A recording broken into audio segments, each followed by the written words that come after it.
வணக்கம் நண்பர்களே. கள்ளக்குறிச்சி கள்ளச்சாராய மரணம் இந்தியாவையே கதிகலங்க செய்திருக்கின்றது. பாராளுமன்றத்தில் ஒலித்துக் கொண்டிருக்கின்றது இந்த சம்பவம் பற்றிய பேச்சுக்கள். என்னை பொறுத்தவரை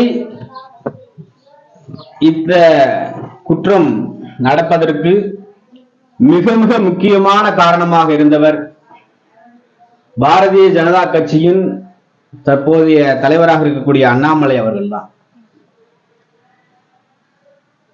இந்த கள்ளச்சாராய சாவிற்கு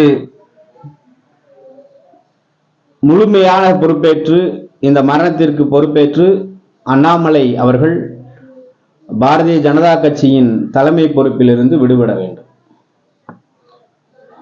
இதுதான் என்னுடைய கருத்து. இங்க இருக்கக்கூடிய அமைச்சரை ராஜினாமா செய்ய சொல்றாங்க. அவருக்கெல்லாம் அந்த தகுதி இல்லை. உண்மையில் அண்ணாமலை அவர்கள்தான் இதற்கு பொறுப்பேற்று ராஜினாமா செய்ய வேண்டும். எதற்காக அப்படி சொல்றேன் அப்படின்னு பாத்தீங்கன்னா, இந்த நேரத்தில் செந்தில் பாலாஜி அவர்கள் சிறைக்குள் இருக்கின்றார். அவர் மட்டும் இன்னைக்கு இருந்திருந்தால் ஒரு கள்ளச்சாராய வியாபாரி கூட வெளியில இருக்க முடியாது. ஏன்னா எல்லா பகுதிகளுக்கும் கடைகளை விரிவு செய்திருப்பார். இல்ல மறைமுகமாக டாஸ்மாக் கடைகளை திறந்து விற்பனையை ஜோராக வைத்திருப்பார். கள்ளச்சார வியாபாரிகள் கொட்டத்தை அடக்கி இருப்பார் செந்தில் பாலாஜி அவர்கள்.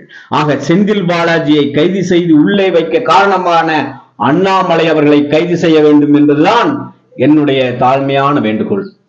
நல்லா சிந்தித்து பாருங்கள்.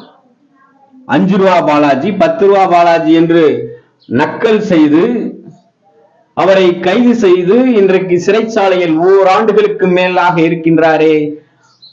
அவர் இல்லைன்னா என்ன நடக்கும்னு தெரியுமா? தமிழ்நாட்டில் பாருங்க, இன்னைக்கு 60 பேர் செத்து இருக்கிறாங்க. இது 300க்கு மேல் ஆகும் அப்படின்னு ஒரு கணிப்பு சொல்றாங்க. இத்தனை சம்பவங்களும் நடக்காமல் தடுத்திருக்க முடியும் அண்ணாமலை அவர்கள் மட்டும் செந்தில் பாலாஜி அவர்களை கைது செய்யாமல் இருந்திருந்தார்.